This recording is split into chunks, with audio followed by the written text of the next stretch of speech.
나의 반석이신 여호와를 찬송하리로다. 여호와는 나의 사랑이시요 나의 요새이시요 나의 산성이시요 나를 건지시는 이시요 나의 방패이시니 내가 그에게 피하였고 그가 내 백성을 내게 복종하게 하셨나이다.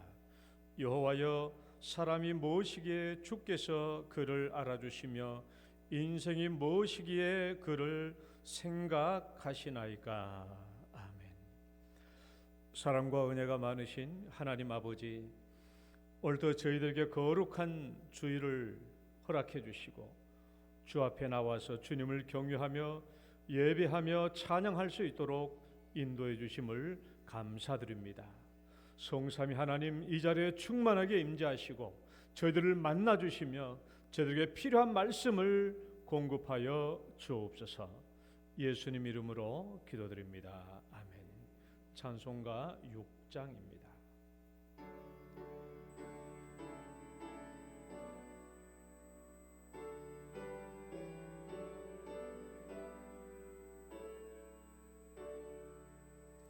목소리 높여서 주 찬양하여라. 영광과 권세와 존귀와 위엄을 온누리 다스리시는 만왕의 왕께 돌려라.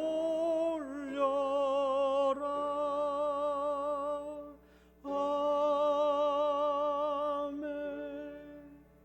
신앙 고백 드리겠습니다. 전능하사 천지를 만드신 하나님 아버지를 내가 믿사오며 그 외아들 우리 주 예수 그리스도를 믿사오니 이는 성령으로 잉태하사 동정녀 마리아에게 나시고 본디오 빌라도에게 고난을 받으사 십자가에 못 박혀 죽으시고 장사한 지 사흘 만에 죽은 자 가운데서 다시 살아나시며 하늘에 오르사 전능하신 하나님 우편에 앉아 계시다가 저리로서 산 자와 죽은 자를 심판하러 오시리라. 성령을 믿사오며 거룩한 공예와 성도가 서로 교통하는 것과 죄를 사하여 주시는 것과 몸이 다시 사는 것과 영원히 사는 것을 믿사옵나이다. 아멘.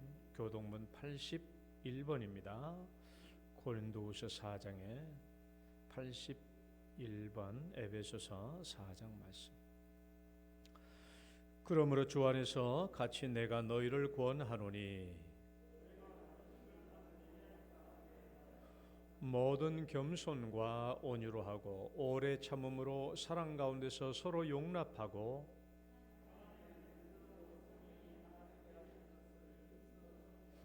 몸이 하나요 성령도 한 분이시니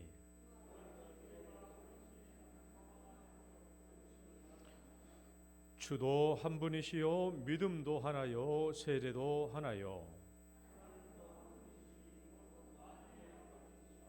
만유 위에 계시고 만유를 통일하시고 만유 가운데에 계시도다.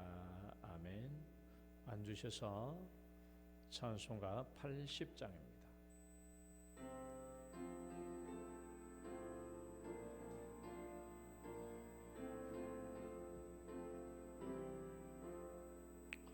천지에 있는 이름 중 귀하고 높은 이름 주 나시기 전 지으신 구주의 이름 예수. 주 앞에 내가 엎드려 그 이름 찬송함은 내 귀에 들린 말씀 중 귀하신 이름 예수. 주 십자가에 달릴 때 명패에 쓰인 대로 저 유대인의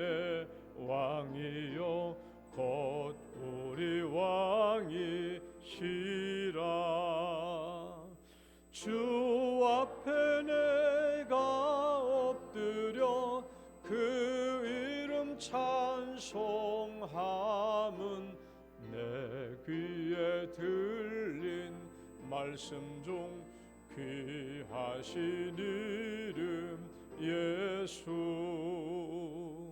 지금도 살아 계셔서 언제나 하시는 일, 나 같은 죄인 부르사 참 소망 주시도다. 주 앞에 내가 엎드려 그 이름 찬송함은 내 귀에 들린 말씀 중 귀하신 이름 예수. 주 예수께서 영원히 어제나 오늘이나 그 이름으로 우리에게 참 복을 내리신다. 주 앞에 내가 엎드려 그 이름 찬송함은 내 귀에 들린 말씀 중 귀하신 이름 예수. 아멘. 조주철 장로님 기도 인도하시겠습니다.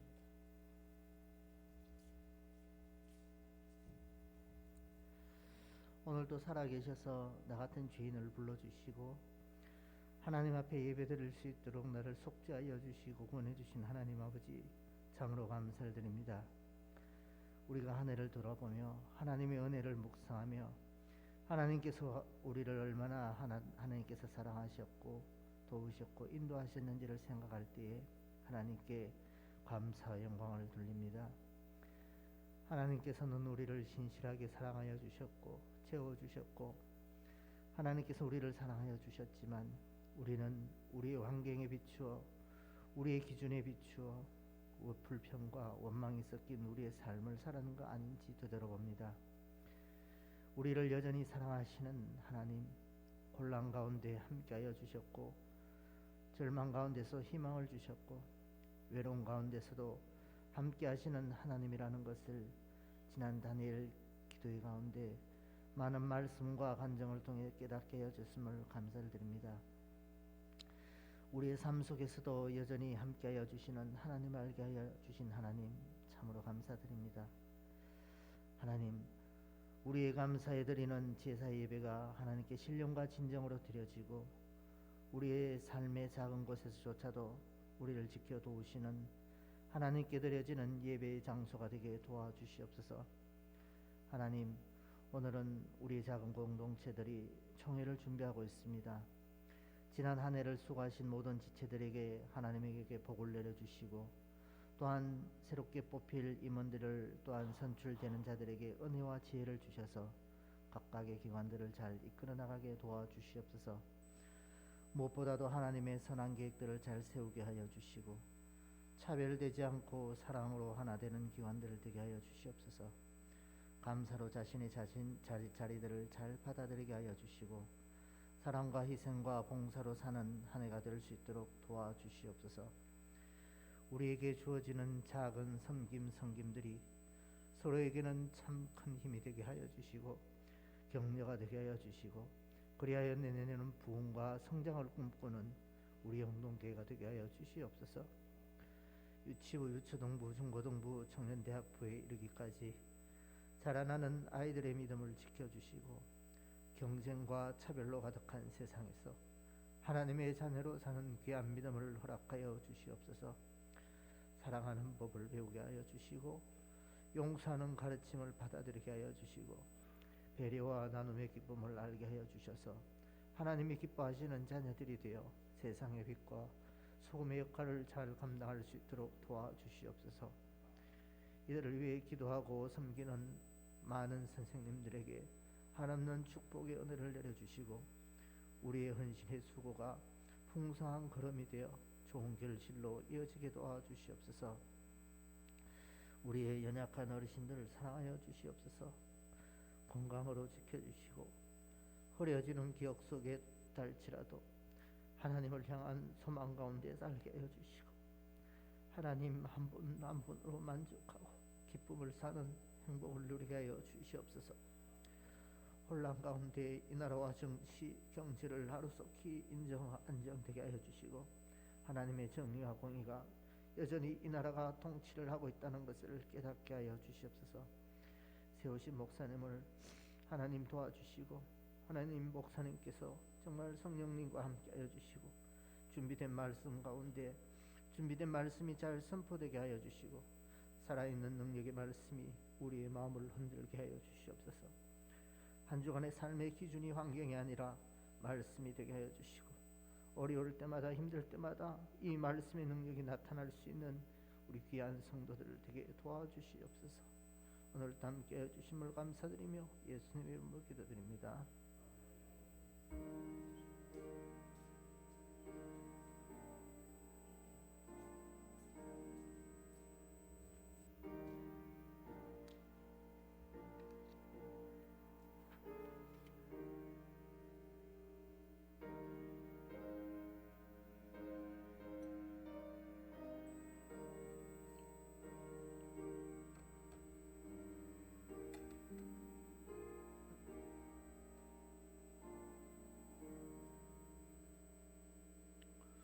찬양 드리겠습니다. 오 신실하신 주.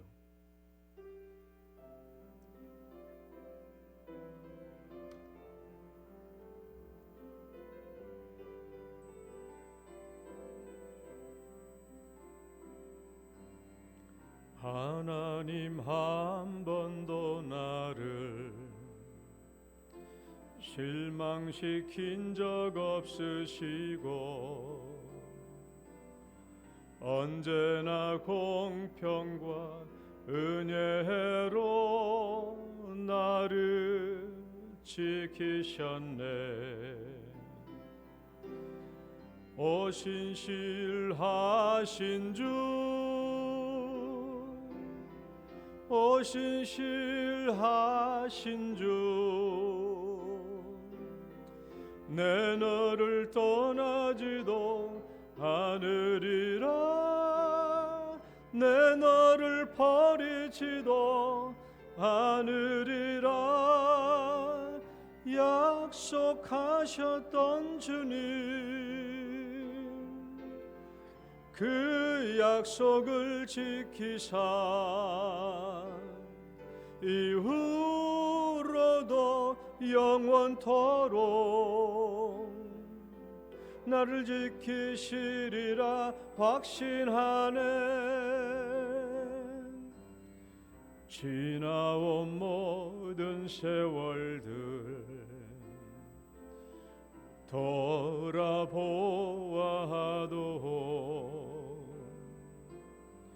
그 어느 것 하나 주의 손길 안 미친 것 전혀 없네. 오 신실하신 주, 오 신실하신 주,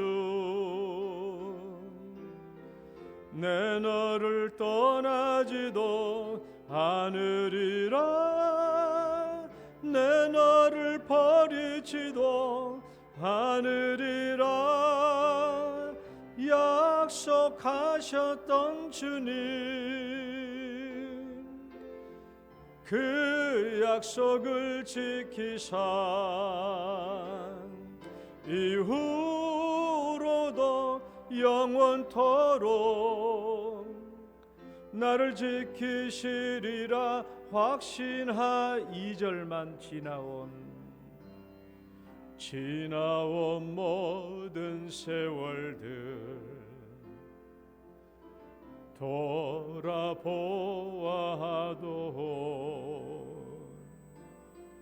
그 어느 것 하나 주의 손길 안 미친 것 전혀 없네. 오신실하신 주, 오신실하신 주, 내 너를 떠나지도 않으리라, 내 너를 버리지도 않으리라. 약속하셨던 주님, 그 약속을 지키사 이후로도 영원토록 나를 지키시리라 확신하네. 아멘. 오늘 주신 성경 말씀 마가복음 4장 35절에서 41절 말씀. 마가복음 4장 35절에서 41절 말씀 교독하겠습니다. 그날 저물 때에 제자들에게 이르시되 우리가 저편으로 건너가자 하시니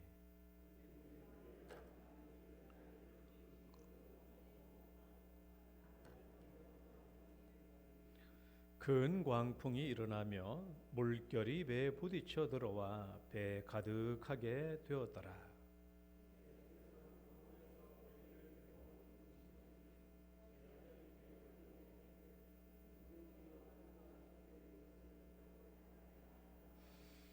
예수께서 깨어 바람을 꾸짖으시며 바다들어 이르시되 잠잠하라 고요하라 하시니 바람이 그치고 아주 잔잔하여 지더라.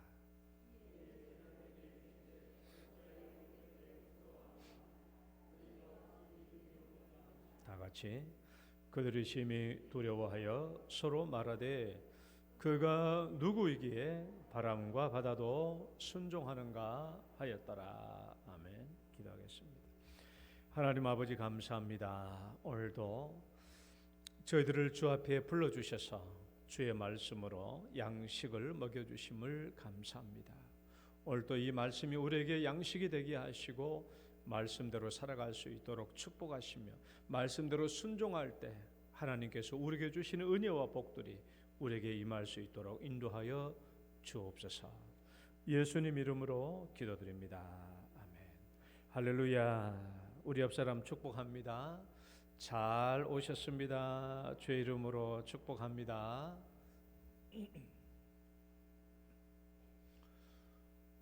오늘도 주일에 이렇게 올라오신 여러분 주의 이름으로 축복합니다. 복된 주일입니다. 평안하시고 하나님의 음성을 들으시고 또 하나님을 만나는 시간 되시기를 축원합니다. 인생의 광풍을 만났을 때, 오늘 설교 제목이 여러분 읽어봐요. 인생의 광풍을 만났을 때,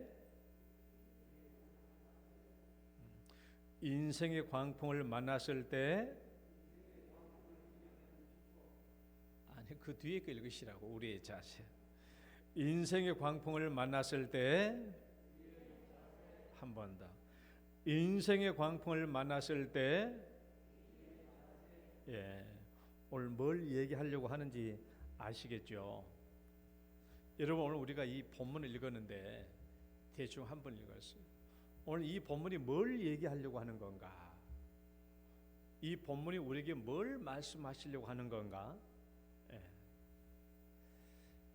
자, 1번부터 5번까지 한번 읽어보시고 이 본문이 우리에게 뭘 얘기하려고 하는지를 한번 가장 정확한 것을 한번 맞춰보세요. 자, 1번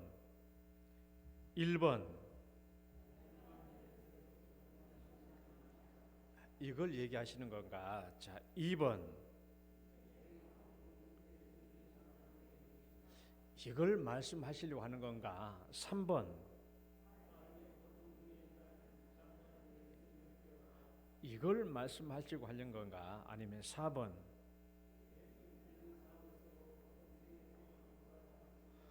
이걸 말씀하시려고 하는 건가? 아니면 5번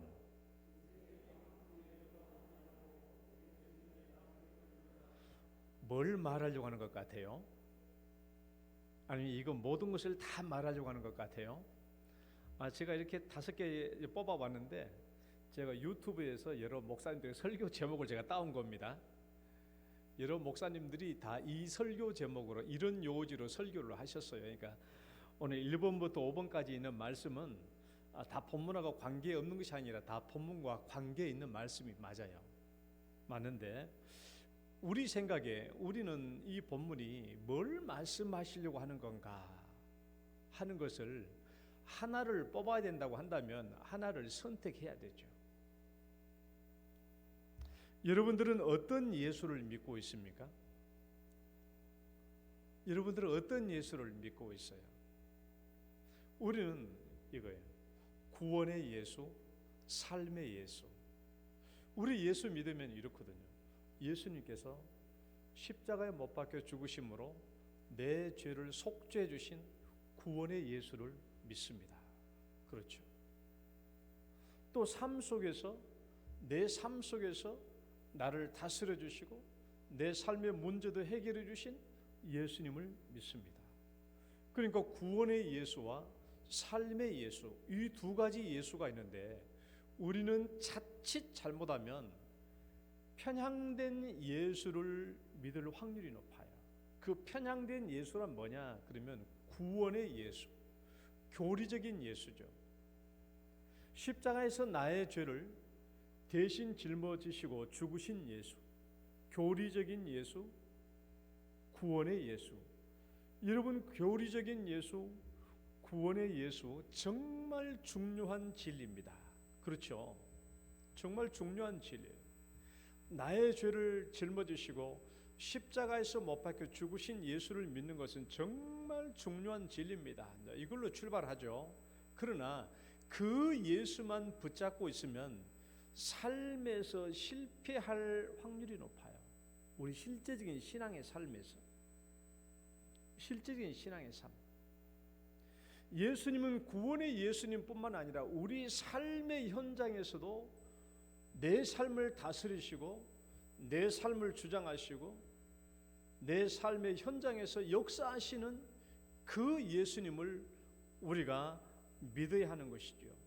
내 삶을 다스리고 통치하시는 예수예요. 오늘 이 본문에서 우리는 이 본문을 해석하기 전에 매우 중요한 두 가지 사실에 집중을 해야 돼요. 이 두 가지 사실을 집중하지 않으면 이 설교의 주제가 여러 가지로 갈라질 수 있어요. 제가 1번부터 5번까지 얘기했죠. 1번부터 5번까지 얘기를 했는데 왜 이렇게 다양하게 설교 주제가 나타나냐 그러면 이 본문에서 말하는 핵심적인 사실에 초점을 두지 않으면 이렇게 퍼져나갈 수 있어요. 오늘 본문이 우리에게 말씀하고 있는 핵심적인 두 가지 사실이 있어요. 이걸 먼저 짚어야 돼. 그래야 이 설교 본문이 우리에게 뭘 얘기하려고 하는가 하는 것을 알 수가 있죠. 두 가지 핵심적인 사실. 첫 번째 읽어보시죠. 예수님이 시작.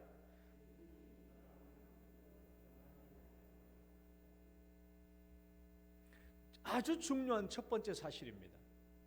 예수님은 바람을 꾸짖어서 아주 잔잔케 하셨어요.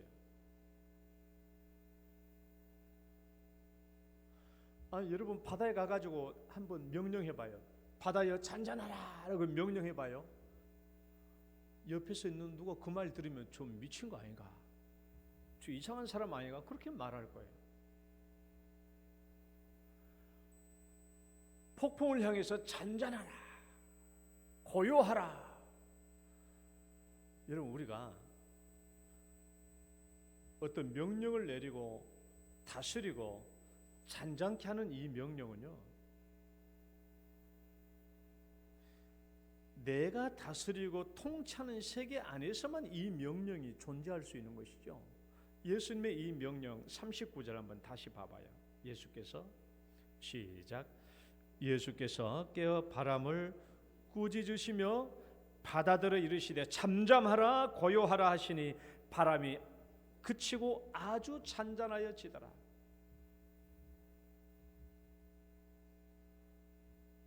꾸짖고 책망하고 명령하는 것은 아무데나 할 수 있는 게 아니죠. 아무나 할 수 있는 게 아니에요. 자기가 다스리고 통치하는 영역에서만 꾸짖고 책망하고 다스리는 일이 가능하죠. 여러분, 집안에서 아버지는 가족과 자녀들을 꾸짖고 책망하고 명령할 수 있어요? 아버지는. 영동교회 담임 목사는 여러분들을 꾸짖고 책망하고 다스릴 수 있어요? 가능해요. 회사에서 사장님은 밑에 직원들을 향해서 꾸짖고 책망하고 다스릴 수 있어요? 가능하죠. 그런데 우리 중에 누가 물속에서 헤엄치는 고기를 향해서 명령하고 꾸짖고 책망할 수 있겠어요? 사람 중에 누가 밀림의 정글에 있는 사자를 향해서 다스리고 명령하고 꾸짖을 수 있겠어요? 미쳤다고 그러죠. 제정신이 아니라고 그러죠. 그러나 누군가 그들을 향해서 물속에 헤엄치는 고기를 향해서 밀림에서 날뛰고 있는 사자를 향해서 명령하고 꾸짖고 책망한다면 그 사람은 자연과 만물을 통치하는 지배자인 것이죠. 그런 의미에서 예수님은 하나님이신 겁니다. 우주 만물을 통치하고 다스리고 꾸짖을 수 있고 자연까지도 명령해서 꾸짖을 수 있고 통치할 수 있다면 예수님은 창조주죠. 창조자예요. 하나님이신 거예요. 성경 말씀 보면은 예수님이 창조자이시며 자연을 다스린다라는 사실이 또 나옵니다. 자, 제자들이 그가 바다를 걸으신 예수 한번 읽어봅시다. 제자들이 시작. 제자들이 그가 바다 위로 걸어오심을 보고 유령인가 하여 소리 지르니 그들이 다 예수를 보고 놀랍니다.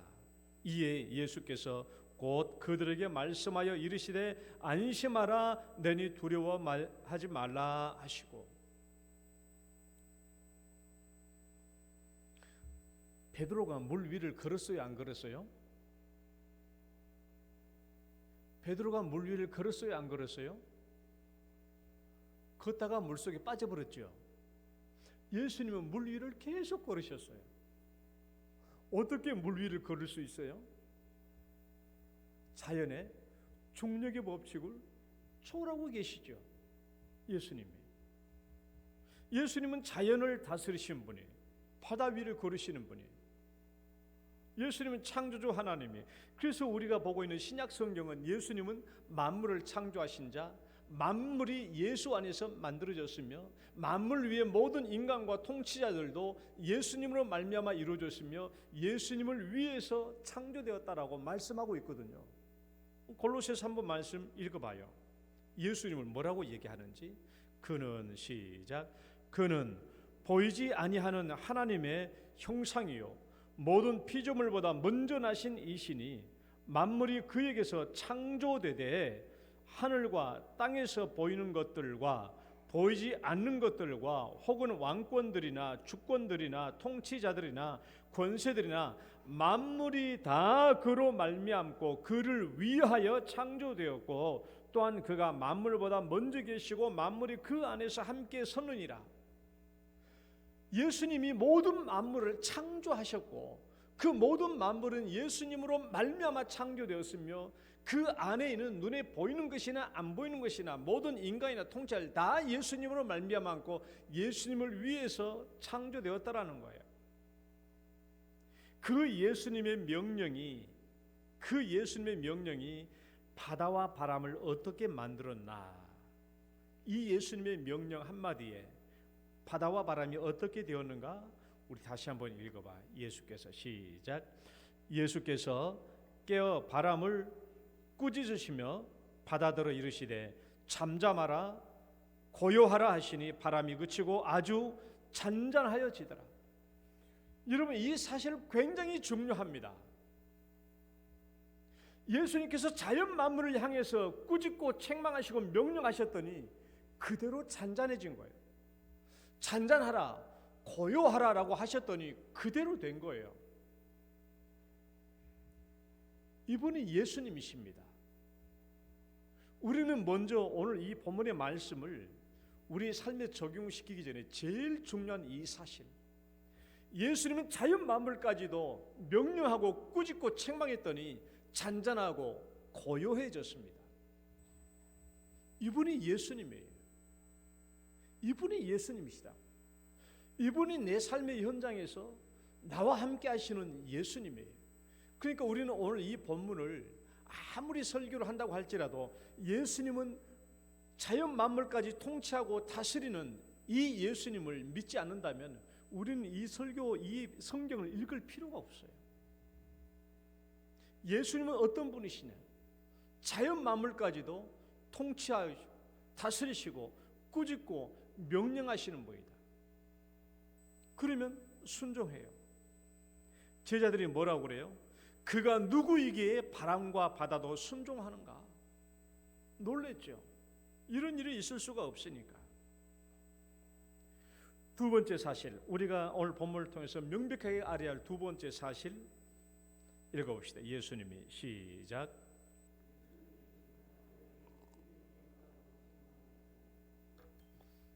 예수님이 제자들에게 믿음이 없다고 책망했다는 이 사실을 분명히 기억해야 돼요.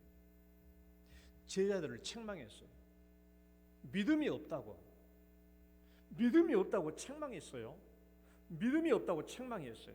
여러분 40절 말씀 한번 읽어봐요. 40절 시작. 이에 제자들에게 이르시되 어찌하여 이렇게 무서워하느냐? 너희가 어찌 믿음이 없느냐 하시니, 예수님이 이들에게 믿음이 없다고 책망한 것은 예수님이 십자가에 못 박혀 나의 죄를 지시고 십자가에 못 박혀 죽으셨다라는 그 교리를 못 믿는 것을 말하는 게 아니에요. 그 믿음의 교리를 말한 게 아니고 삶의 현장에서, 폭풍이 일어나는 삶의 현장에서 예수님이 나와 함께 하는데 이 예수님을 믿지 못하고 있는 것을 책망하고 있는 거예요. 삶 속에 역사하시는 예수님을 믿지 못했다고. 여러분 우리 봐봐요. 우리 예수 믿잖아요. 예수님께서 내 죄를 짊어지시고 십자가에 못 박혀 죽으신 거 믿잖아요. 내 속죄를 믿잖아요. 그럼에도 불구하고 우리 삶의 현장에서 어려운 일이 일어나면 그 예수님을 믿지 못할 때가 얼마나 많습니까? 삶 속에서 역사하시는 예수님을 믿지 못할 때가 많잖아요. 그래서 예수님이 오늘 이 책망은 십자가의 속죄를 믿지 못한 것을 책망한 것이 아니라 우리 삶 속에서 역사하시는 그 예수님을 믿지 못하고 있는 것을 책망하고 있는 거예요. 예수님의 믿음이 없다고 책망하는 거예요. 오늘도 삶 속에서 이스라엘 이 제자들에게 믿음이 없다고 책망한 겁니다. 책망했다.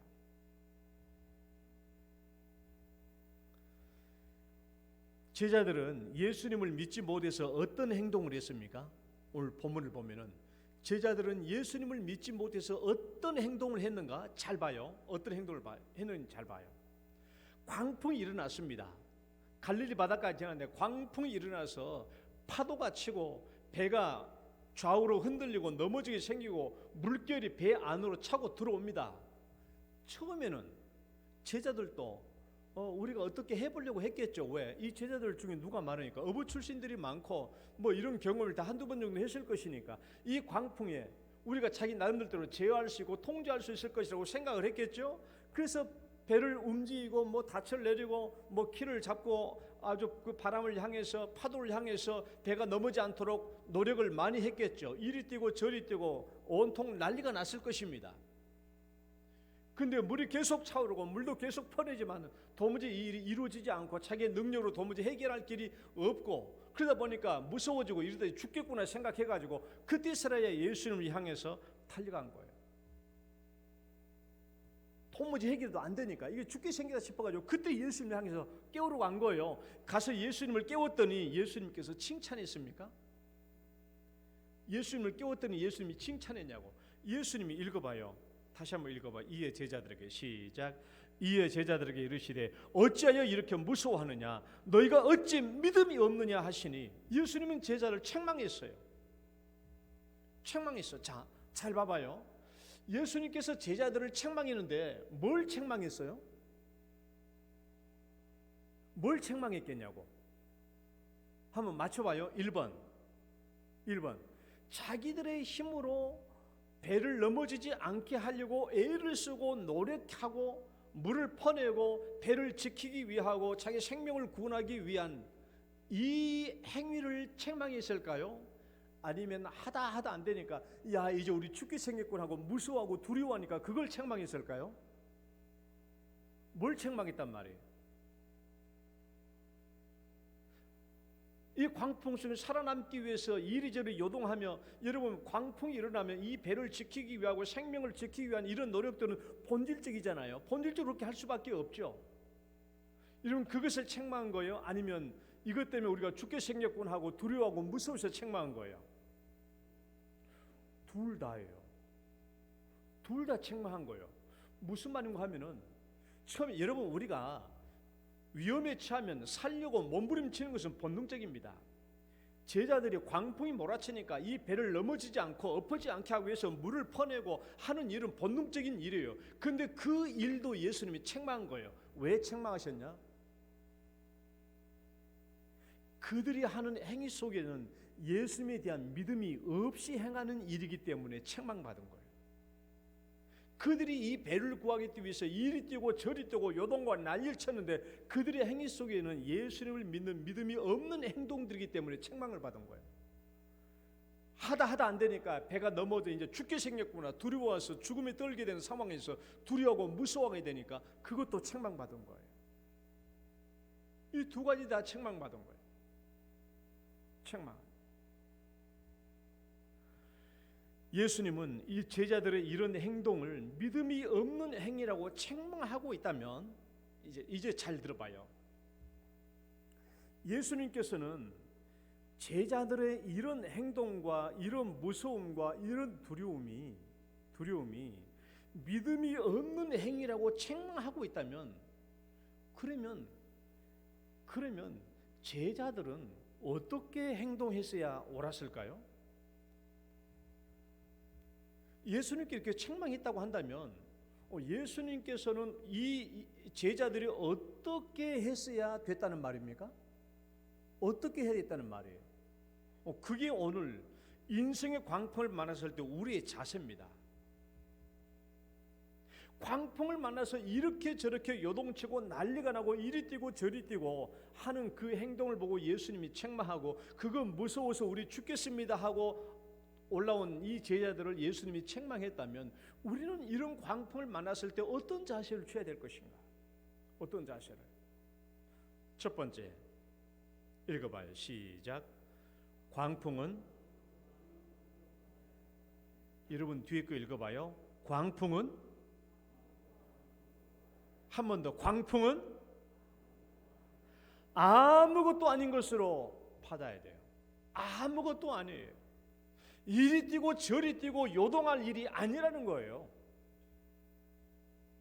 이리 뛰고 저리 뛰고 난리를 치고 아이고 죽게 생겼다고 두려워하고 좌절하고 절망하고 그렇게 될 일이 아니라는 거예요. 예수님은 그렇게 이리 뛰고 저리 뛰고 난리치는 제자들에게서 예수님 믿음이 없다고 책망했다면 그렇게 해서는 안 된다는 말이죠. 그렇게 해서는 안 됐다는 말이에요. 광풍을 만났다고 할지라도 아무것도 아닌 것으로. 왜? 예수님이 명령하고 예수님이 꾸짖고 책망하면 순식간에 잔잔하고 조용하게 될 일이니까 그것 때문에 이리 뛰고 저리 뛰고 요동하면 난리쳐서는 안 된다는 것이죠. 이런 광풍이 있었지만 예수님은 어떻게 하셨어요? 이런 광풍이 있었지만 예수님은 평온하게 주무셨어요. 이런 광풍 속에서도 예수님은 평온하게 주무셨다고. 예수님께는 광풍이 아무것도 아니에요. 예수님께는 광풍이 아무것도 아니에요. 여러분 우리는 누구의 관점으로 바라봐야 됩니까?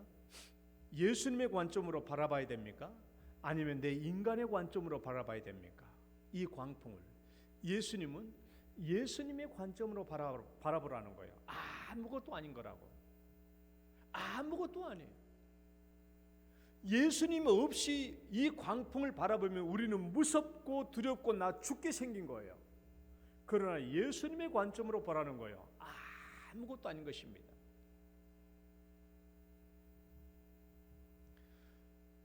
이것이 성경이 우리에게 가르쳐주는 일관된 교훈입니다. 여러분, 큰 산을 큰 산으로 보라고요? 평지로 보라고요? 성경은 뭘로 보라고 그래요?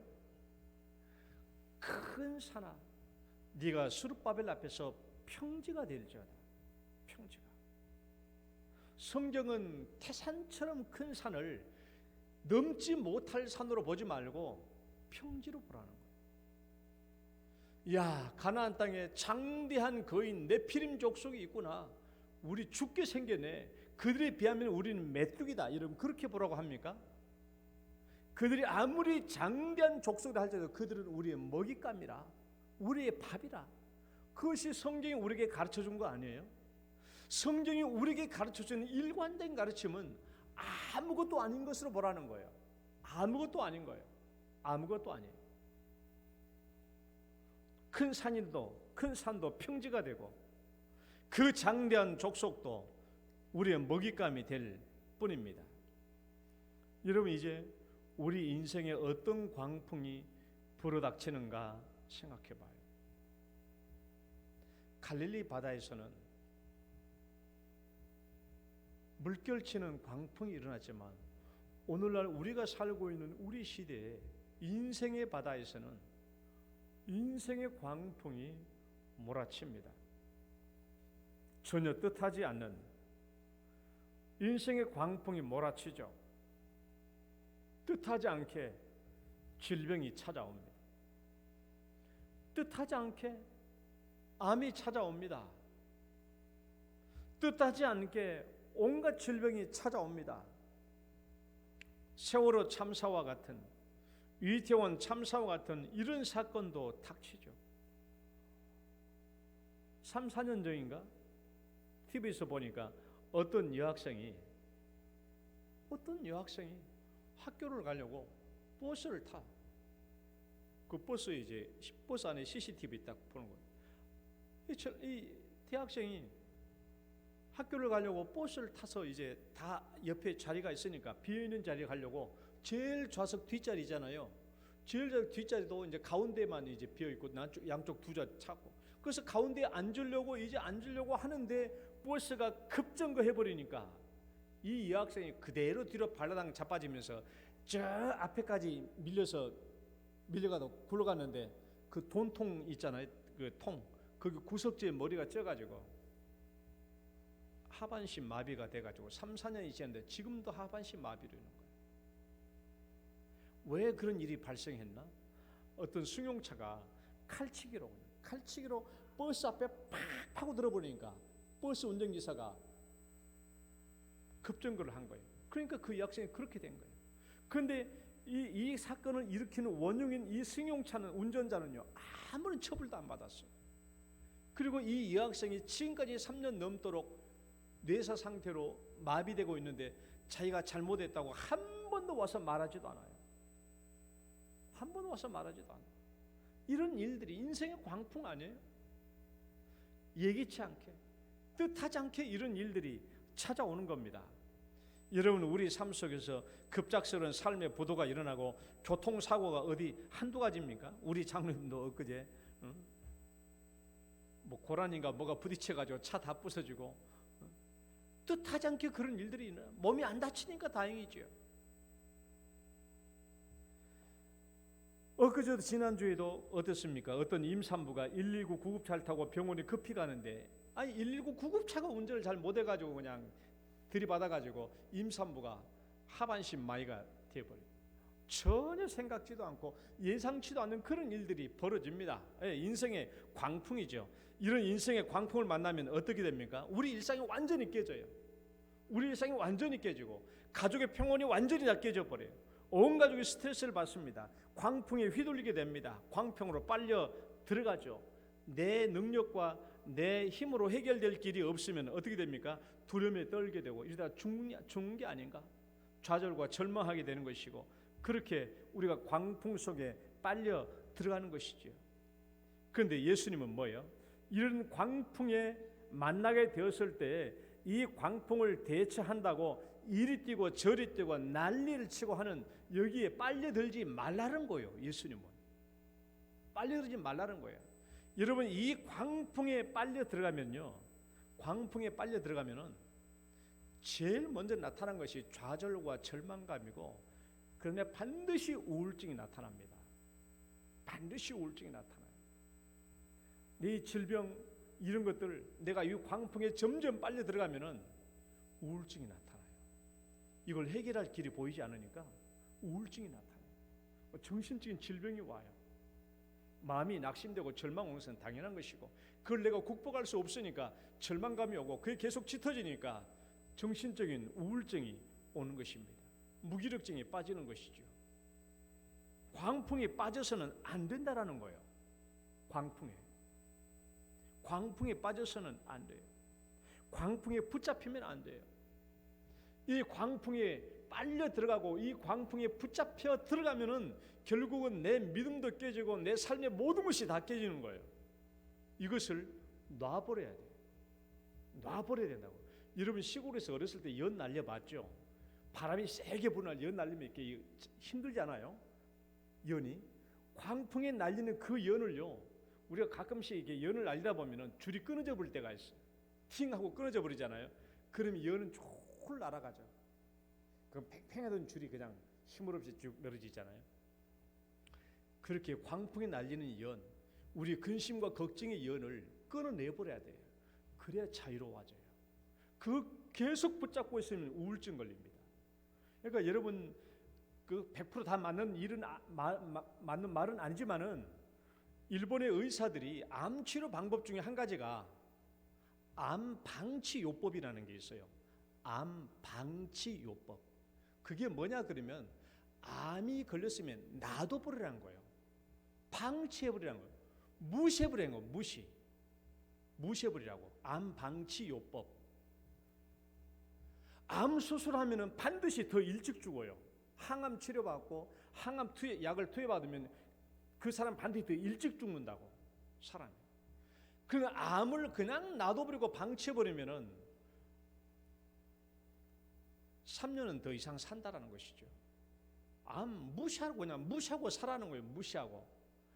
암은 아무리 커도 암 때문에 우리가 급사하지는 않아요. 그러나 항암 치료, 항암 투약을 받고 나면 사람이, 인간의 정상적인 몸이 약해지기 때문에 급사할 확률이 아주 높다라는 것이죠. 아니, 그러니까 내가 100% 여러분 그렇게 하라는 말은 아닙니다. 그런 일본에서 암 방치 요법이 있다라는 거예요. 의사들이 하는 말이, 의사들이 그렇게 주장하는 거예요. 그걸 붙잡고 있으면, 이 암에 대해서 내가 붙잡히고 있으면요, 우울증이 와요. 이걸 물리치지 못하니까 우울증이 오는 거예요. 우울증이. 여러분, 제가 영동교회 바로 오기 직전에 부목사로 있었을 때 그 교회에 이쪽이 찬양대가 있었는데, 그 교회에 젊은 여집사님이 한 분이 있었어요. 남편 없이 어렸을 때부터 아들 하나를 키워왔는데, 그 아들이 이제 그 군에 입대를 했어요. 그러니까 이 젊은 여집사님이 아들 하나만 의지하고 사니까 이 아들이 얼마나 귀하겠냐고. 이 아들이 군에 입대했어요. 그래서 6주 동안 이게 중장비 있는 그쪽 훈련을 가는데, 6주 동안 교육을 마치고 이제 이번 주 토요일 날 면회 오라고 연락이 왔으니까, 이제 찬양대원들한테 나 이번 주 토요일 날 우리 드디어 아들 면회 간다고 기분 좋아가지고 찬양대원한테, 자기 찬양대원들한테 자랑을 하고 이제 간 거예요. 근데 가는데 토요일 날 면회가 있으면 금요일 날 오후에 저녁에 이 아들이 사고로 죽었어요. 나중에 가서 알았지만, 중장비 훈련하는 학생이 후진하는데 이 아들이 있는 줄 모르고 이 중장비가 이 아들을 깔아 뭉겨버린 거예요. 죽었어. 엄마는 이제 아들 면회를 하러 간다고 갔는데 거기서 아들 죽었다고 거기서 통보받는 거야. 지난 밤에 병원에 입원했는데 죽었어. 그 면회관 자리에서 아들 죽었다고 통보를 받았으니까 이게 도대체 얼마나 황당한 일이겠습니까? 광풍도 이런 광풍이 어디 있어요? 근데 그 집사님이 장례를 놔두고 토요일날 그대로 와가지고 주일날 이 찬양대 자리에 서서 다 하나님을 찬양한 거예요. 아무런 내색도 하지 않고 하나님을 찬양한 거예요. 그 인생의 광풍이 얼마나 컸겠습니까? 그렇지만 그것을 아무것도 아니라고 생각한 거예요. 그런 분이 없죠. 그런 반면에 제가 서울에 중앙교회에 있었을 때 그 교회를 처음 갔더니 저 2층에 어떤 여기는 한 40대 후반 정도 되는 젊은 엄마 있다고 그러면 제가 중앙교회에 있었을 때 어떤 그 여집사님은 한 50대 중반 정도 되는 아주머니였어요. 너무나 인상적이야. 그 아주머니 여집사님 너무나 인상적. 왜 인상적이냐? 얼굴에 아무런 표정이 없어. 아무런 표정이 없어. 그래서 저 사람 왜 저렇지? 나중에 물어봤더니 서울에서 이제 남편은 영창 피아노 대리점 하시는 분이고 그분 부인이신데 서울대학교 다니는 아들, 법대 다니는 아들이 교통사고로 죽었어. 교통사고로 죽었는데 그 사건 때문에 그 사건을 놓지 못하니까 우울증이 온 것이죠. 완전히 폐인이에요. 아무런 웃음도 없고 아무것도 없어. 이 인생의 광풍을 자기가 붙잡고 있으니까 완전히 폐인이 된 거예요. 우울증에 완전히 삼켜져 가지고 아무것도 혼자서 못해. 그냥 주일날 교회 오긴 오는데 저 2층에 가만히 앉았다가 내려가 집에 가요. 그 인생의 광풍에 붙잡혀. 여러분 인생의 광풍을 아무것도 아닌 것으로 바라보라는 것이죠. 아무것도 아닌 거예요. 아무것도 아니다.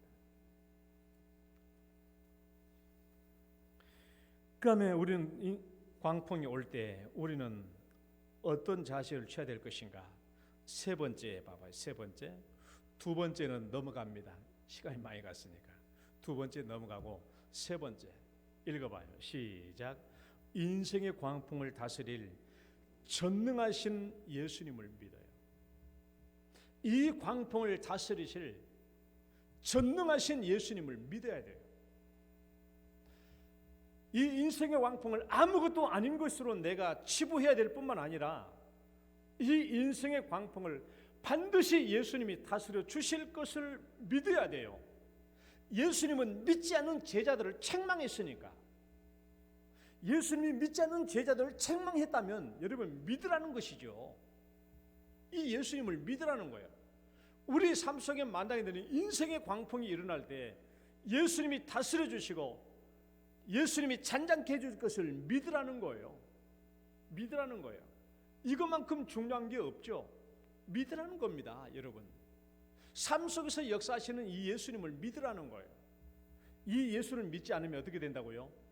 이 인생의 광풍에 휘말려 들어가서 우울증에 걸리게 되고 좌절과 낙심하게 되고 인생이 완전히 폐인이 되는 거예요.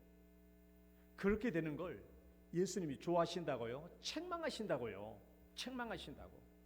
그렇게 된 인생을 책망하신다고. 아이고 너 아들 죽어가지고 너 그렇게 우울증에 못 빠져 너 아이고 불쌍하구나 안 됐다 그렇게 보는 것이 아니라 예수님 책망하신다고요. 책망.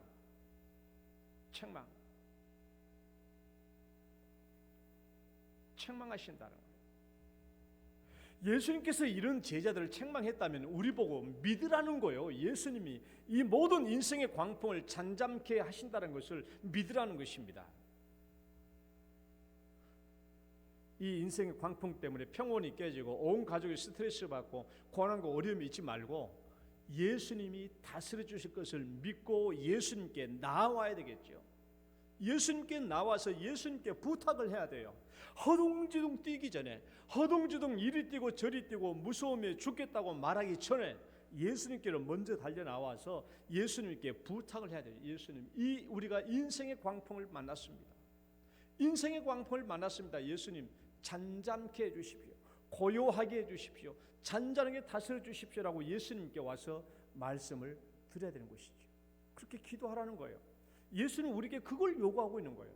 믿음이 없다고 책망한 이 사실 앞에서 우리는 인생의 광풍을 만났을 때 그것을 예수님께 가지고 오라는 것이죠. 예수님, 내가 인생의 광풍을 만났습니다. 그래서 예수님 명령해 주십시오. 고요하라, 잠잠하라 라는 예수님께서 말씀해 주시라고, 고요하게 해달라고, 잠잠케 해달라고 예수님 명령해 주십사 하고 예수님께 가져오라는 거예요. 아무것도 아닌 것으로 치라는 거예요. 거기에 붙잡혔으면 우울증에 걸려요. 인생 망쳐요.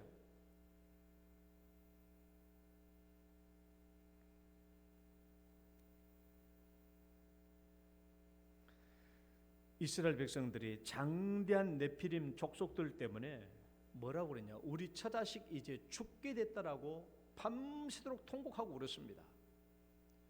열 정탐꾼이 갔다 와가지고 저기에는 엄청난 장대한 족속 네피림 족속이 있다라고 말하니까 이스라엘 백성들이 이제 우리 처자식 죽게 되었다라고 밤새도록 통곡하고 울었어요.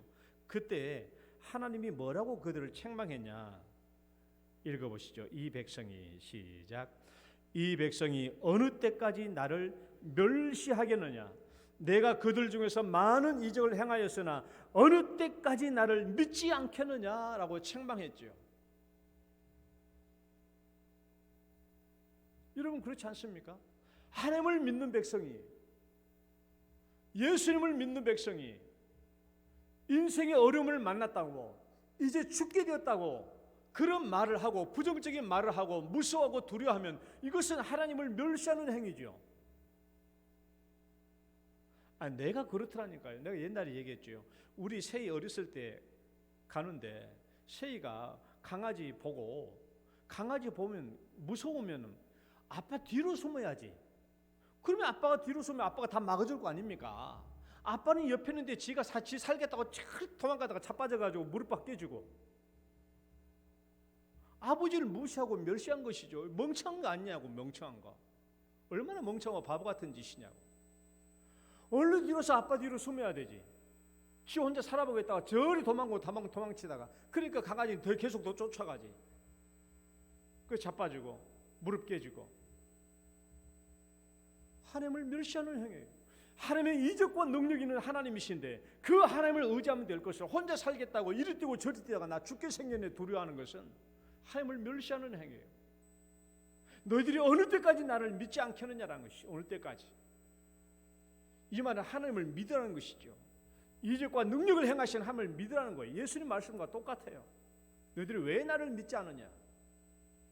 우리는 예수님께서 제자들을 책망하는 그 모습 속에서 오늘 이 두 가지 사실을 기억해야 돼요. 우리가 인생의 광풍을 만나면 그거 아무것도 아닌 것으로 쳐야 돼요. 그 성경이 우리에게 일관되게 가르치는 겁니다. 큰 산아 네가 무엇이냐? 너 수르바벨 앞에서 평지가 될지어다. 아무리 장대한 네피림 족속도 그들은 우리의 먹잇감이라, 우리의 밥이라는 거예요. 밥이라는. 성경이 우리에게 일관되게 가르쳐주는 거예요. 아무것도 아닌 거예요. 그런데 그 광풍에 빨려 들어가면 우리 우울증 걸립니다. 좌절과 낙심하게 됩니다. 죽게 생기고 두려움과 무서움이 사로잡히게 돼요. 그것은 신앙의 바른 길이 아니에요. 그렇게 되면 예수님이 책망을 받고 하나님께서 책망을 하십니다. 우리는 오히려 하나님을 믿어야 돼요. 예수님을 믿어야 해요. 광풍을 잠잠케 하실 예수님을 믿어야 됩니다. 그러면 예수님은 이 모든 것들을 잠잠케 해주시고 다스려 주시고 우리에게 다시 평온을 주실 줄 믿습니다. 하나님 아버지, 오늘도 저희들을 붙잡아 주시고 또 인도해 주신 거 감사합니다. 하나님, 우리는 때때로 인생의 광풍을 만납니다. 또 만났습니다. 앞으로도 만날 것입니다. 지금도 만나고 있는 성도들이 있습니다. 이 인생의 광풍을 만났을 때 하나님, 전능하신 하나님을 의지하게 하시고 인생의 광풍을 잠잠케 하시는 예수님을 믿을 수 있도록 도와 주시옵소서. 마침내 하나님께서, 예수님께서 우리의 삶의 현장에서 인생의 광풍을 잠잠케 하여 주실 줄 믿습니다. 예수님 이름으로 기도드립니다. 아멘. 찬송가 370장입니다.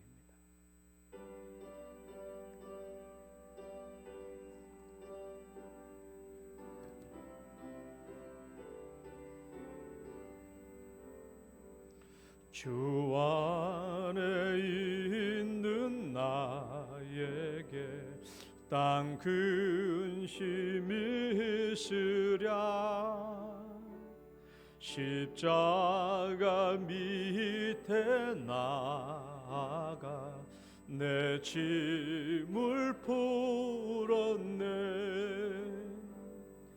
주님을 찬송하면서 할렐루야 할렐루야 내 앞길 멀고 험해도 나 주님만 따라가리. 그 두려움이 변하여 내 기도 되었고 전날의 한숨 변하여 내 노래 되었네. 주님을 찬송하면서 할렐루야 할렐루야 내 앞길 멀고 험해도 나 주님만 따라가리. 내 주는 자비하셔서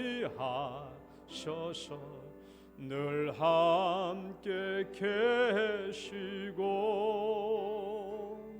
내 궁핍함을 늘 채워주시네.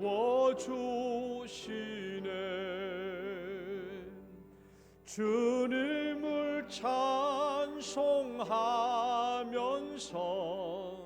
할렐루야 할렐루야 내 앞길 멀고 험해도 나 주님만 따라가리. 내 주와 맺은 언약은 영불변하시니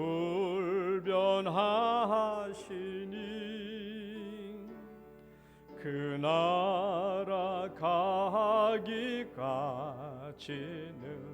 늘 보호하시네. 주님을 찬송하면서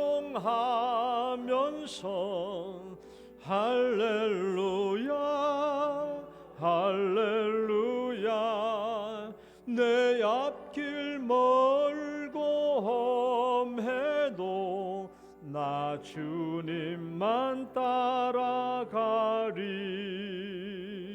아멘. 하나님 아버지 감사합니다. 그동안 우리가 살아온 과거의 수많은 어렵고 고난에 있었던 일들 주님께서 돌봐주시고 해결해 주신 것도 감사드리고 또 앞으로 있게 될 모든 일들도 하나님께서 해결해 주실 줄 믿고 감사드립니다. 오늘도 주 앞에 나올 때 주 앞에 11조 예물과 또 감사 예물과 성교 구제 예물 1,000번째 예물을 주 앞에 올립니다. 하나님이여 이 예물을 주님께서 기쁘게 받아주시고 영광으로 거두어 주옵소서. 11조 예물 드리는 가정과 손길 기억해 주시고 그들의 건강을 주장해 주시며 삶의 모든 환경과 여건에 친히 간섭하여 주시고 기도하며 구하는 것들 응답받게 하여 주시옵소서. 1,000번째 예물 외에도 함께 주시고 드리는 부모님들의 손길, 부모님들의 사업장, 아버지 직장 위에 복을 베풀어 주시며 물질의 복을 더하여 주시옵소서. 사랑하는 자녀들 하나님 기도한 대로 응답받게 하여 주시옵소서. 감사하고 예수님 이름으로 기도드립니다. 아멘.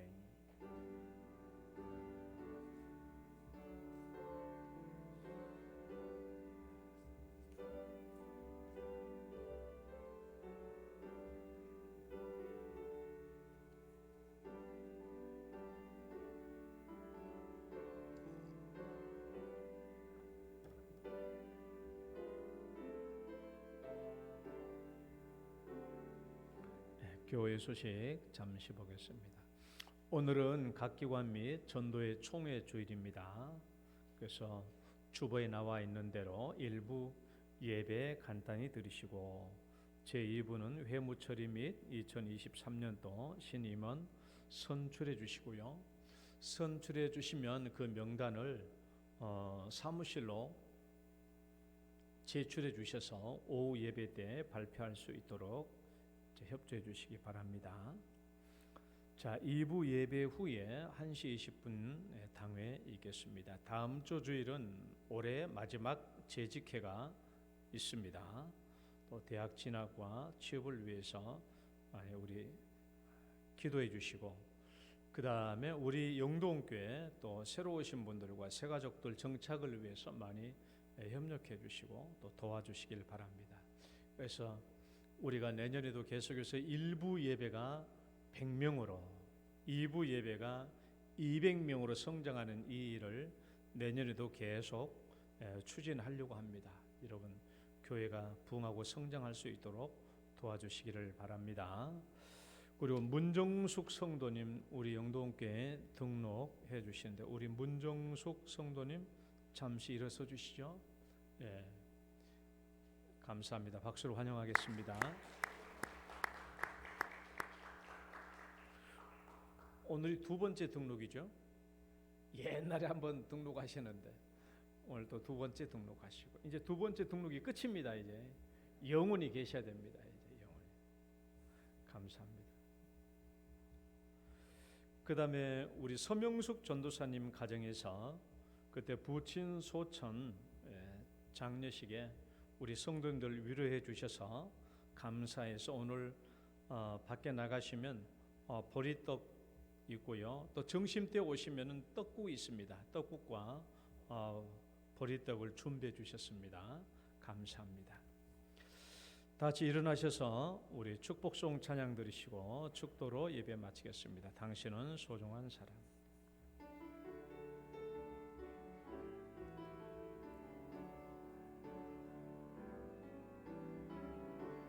당신은 소중한 사람, 당신은 존귀한 사람, 이 세상에 하나뿐인 당신은 내겐 너무나도 소중한 사람. 그런 당신을 사랑해요. 그런 당신을 축복해요. 사랑받기에 합당한 당신을 주의 이름으로 사랑함. 주의 이름으로 축복합니다. 주의 이름으로 축복합니다.